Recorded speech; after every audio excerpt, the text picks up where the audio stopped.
Yo guys, bagi XRP Army, nama Mr. Pool ini punya mistiknya sendiri. Saya sendiri tidak tahu siapa sebenarnya si Mr. Pool ini, karena teka-tekinya ini sering ada kecocokan dengan kejadian yang terjadi pada XRP.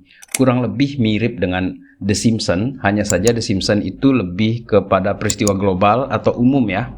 Sementara Mr. Pool ini lebih ke XRP-nya sendiri. Jadi dia spesifik khusus XRP saja. Makanya kadang-kadang saya berpikir nih orang dalam ini. Tapi orang dalam yang bisa menggerakkan pasar sedemikian rupa itu juga luar biasa teman-teman. Dan kali ini coba kita lihat ya. Di sini teman-teman, Mr. Pool sudah memprediksi akan terjadi hal seperti ini ketika XRP itu harganya berada di 1,13 dolar teman-teman. Kenapa ini menarik? Coba kita lihat dari Mr. Pool. Inilah yang saya katakan tadi.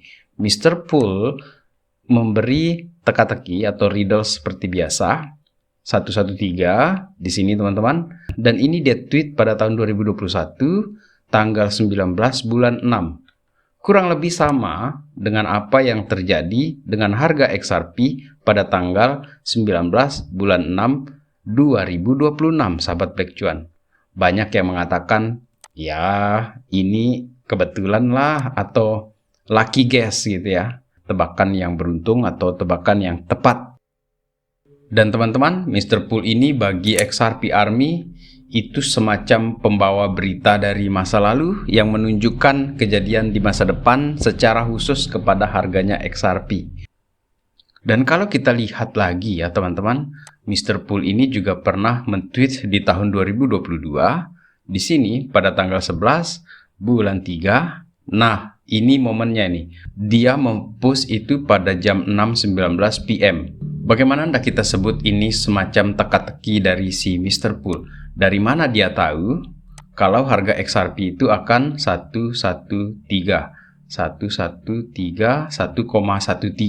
itu terjadi di jam 6:19 dan itu terkonfirmasi di tanggal 19 bulan 6 harganya 1,13 dan untuk harga yang sekarangnya sudah di 1,15 teman-teman. Jadi kalau kita berinvestasi di kripto ini tidak hanya naik turunnya saja ataupun sangkut-sangkutnya ya. Yang menariknya itu ada teka-teki dari Mr. Pool yang menemani kita di dalam berinvestasi ataupun bermainlah kita ini di dalam ekosistem kripto ini teman-teman. Dan sebelum saya lupa, saya ingin mengucapkan terima kasih yang sangat-sangat mendalam ya dari saya pribadi di sini kepada sahabat Black Cuan yang selalu mengingatkan saya, Bang, hilang kemana Bang selama ini? Ya memang terlalu lama ya saya tidak muncul di sini, tapi saya tetap memantau market dengan perasaan yang gundah gulana karena sangkut-sangkut teman-teman, serius. Di Cardano itu juga sangkut, XRP ada tambah dikit-dikit ya. Saya nunggu harganya turun lagi, kalau dia mau turun lagi. Dan koin kecil yang saya simpan, yang saya tahan, itu pun modalnya sudah saya ambil. Dan itu saya anggap sebagai bonus apabila memang nanti ya ada terjadi alt season yang tertunda di siklus yang sebelumnya ini teman-teman. Dan saya tetap mengingatkan bahwa jangan pernah melakukan all in ke pasar ini apalagi jika kalian tidak memahami resikonya. Dan untuk mode serius berinvestasi sepertinya di Bitcoin. Menurut saya pribadi di sini teman-teman, itu pun tergantung dari gaya kita juga. Maksudnya kita mainnya trading ataupun berinvestasi seperti itu ya, masing-masing lah gaya kita di situ teman-teman. Dan lagi-lagi saya mengucapkan terima kasih yang sangat besar kepada sahabat Black Cuan yang tetap menikmati konten ini, mendengar curhat-curhat ya. Dan saya sering katakan bahwa saya ini cuman random people yang tiba-tiba muncul di dalam ekosistem ini dan cari teman curhat lah melalui kanal YouTube seperti ini teman-teman. Dan syukur-syukur bisa menemani kalian dalam melewati masa-masa sulit di bear market ataupun ketika terjadi bom nuklir ya di pasar itu ketika harganya pada merah-merah semua. Oke, sahabat Black Cuan, untuk pasar kita di sini ketika saya record ini Bitcoin di 63.000, XRP-nya sendiri ini berada di 1,14 ya. Di sini teman-teman 1,14, 1,15 seperti itu dia.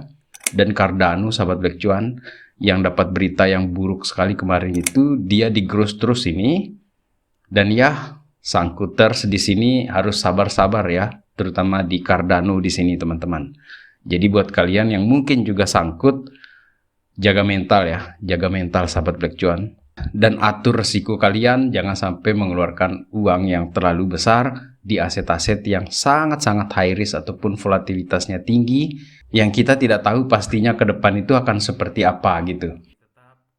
Jadi tetap stay safe ya teman-teman. Untuk pergerakan kita di sini, saya post di YouTube itu ya, ini mengenai Bitcoin bear market. Ini semacam friendly reminder ya sahabat Black Cuan, bahwa di tahun 2026 ini atau sampai ke awal 2027 kita akan ketemu sama bottom dari market ini, dan kita saling mengingatkan bahwa di bottom itu hanya terjadi dalam 4 tahun sekali. Jadi kalau misalnya teman-teman sudah punya ini daftar koin ataupun strategi ya berinvestasi menunggu bull market yang akan datang nanti, sekiranya kalian sudah punya rancangan ataupun bagaimana model cicil-cicil di koin-koin yang kalian anggap jagoan lah untuk di bull market yang berikutnya. Dan jangan all in dulu lah, karena kita tidak tahu nih, market masih belum menentu. Jadi kalau kita ngikutin katanya Koko Crypto di sini, siapin duit sebanyak-banyaknya mulai dari sekarang. Menurut saya ya di sini, bukan sebanyak-banyaknya, seberapa besar yang sanggup kita tangani ketika harganya jatuh, seperti itu. Jadi nggak usah terlalu besar-besar lah, mungkin 1% dari gaji, atau mungkin 0,5% dari gaji, kalau kita memang mau main di koin-koin yang super kecil gitu.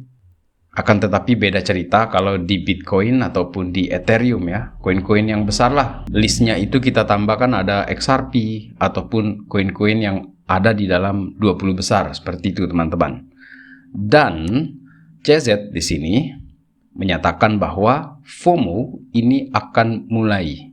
Kita tetap hati-hati nih. Kalau CZ ngomong seperti ini, mesti hati-hati dulu nih.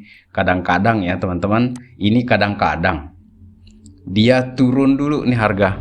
Akan tetapi beberapa waktu ke depan ini CZ sangat yakin dengan tesisnya dia bahwa believe me, the next bull market will be wild. Jadi kata wild ini coba kita garis bawahi, apakah dia akan membalas tidak adanya alt season yang terjadi di bull market kita kemarin, pasca dia naik gila-gilaan di 2020-2021, kemudian di 2024-2025 itu tidak ada yang terlalu signifikan ya untuk pergerakan dari altcoins. Maksudnya ada yang besar-besar itu naik kayak Solana gitu kan, BNB naik, tetapi koin-koin yang kecil-kecil pada umumnya tidak naik. Yang perform bagus kan cuman XRP kalau saya lihat ya, karena sering sekali kita bahas XRP di bear market yang sebelumnya, dan Cardano malah tidak perform teman-teman. Kemudian kita kembali ke Mr. Pool. Apakah kalian percaya ini ke depannya? Ini dia nge-tweet tanggal 6 bulan 8 2022 jam 6.19 ya, jam 6.19 PM di sini. Trust. Benar juga di sini 311 dia taruh ya di sini ya. Harganya 1,13 di tanggal 19 itu ya teman-teman. Disinilah saya berpikir ya bahwa Mr. Pool ini orang dalam yang mungkin punya power besar banget ya. Dia bisa ngatur harga XRP sedemikian rupa. Menurut kalian seperti apa di sini teman-teman? Coba kalian tulis jawaban kalian di kolom komentar, saya ingin tahu. Selanjutnya ada berita yang menarik saya ingin bahas ya di sini, meskipun sudah berjalan seminggu yang lalu.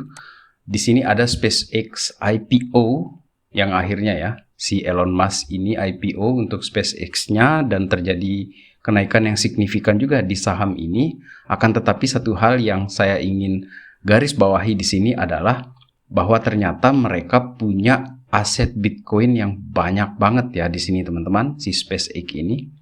Jadi buat orang-orang yang mungkin akan membeli sahamnya SpaceX ini, ada exposure mereka yang secara tidak langsung kepada Bitcoin yang juga dimiliki sebagai cash reserve dari si SpaceX ini teman-teman. Dan ini memang menarik ya, si Elon Musk ini diam-diam dia 1,3 billion Bitcoin reserve dia punya ini teman-teman. Sementara ini dia hanya melaporkan cuman punya segini, sekian ribu lah. Ternyata dia punya banyak banget ya, 1,3 billion. Akan tetapi ini beda dengan kepemilikan yang dilakukan oleh si ini nih, si MicroStrategy ya, atau strategi namanya dia sekarang ini. Beda, naik turunnya harga Bitcoin itu mempengaruhi strategi. Akan tetapi SpaceX ini naik turunnya itu tidak terlalu mempengaruhi ke Bitcoinnya, tetapi lebih kepada pergerakan sahamnya si SpaceX ini yang sudah diluncurkan oleh Papa Elon. Oke, teman-teman, sebagai penutup video kita kali ini, dengan berita-berita yang menurut saya ini positif ya dari Elon Musk ini ke depan ini, termasuk juga apa yang dikatakan oleh CZ itu mengenai bull market yang akan datang ke depan ini, tentang market will be wild itu teman-teman. Untuk keadaan kita, saya harus jujur di sini, Murad aja sangkut, seperti katanya Hotel Air Crypto ya. Murad itu kan pakarnya meme coin ya teman-teman. Dia ini aja sangkutnya Murad ini turunnya 83,5% teman-teman. Jadi teman-teman mungkin bisa menuliskan di kolom komentar ini sangkutnya berapa persen turunnya. Ada yang mungkin turunnya sampai 99%, mungkin coba ditulis di kolom komentar. Oke teman-teman, sekian video kita kali ini, sampai jumpa di update yang berikutnya. Terima kasih telah sering mengingatkan saya untuk membuat konten lagi. Jujur, penyakit mancing itu sudah mulai saya sembuhkan sekarang ini pelan-pelan ya, sahabat Black Cuan. Jadi, demikian video kita kali ini. In the meantime guys, let's enjoy the ride guys. Salam Black Cuan. Peace, my friend.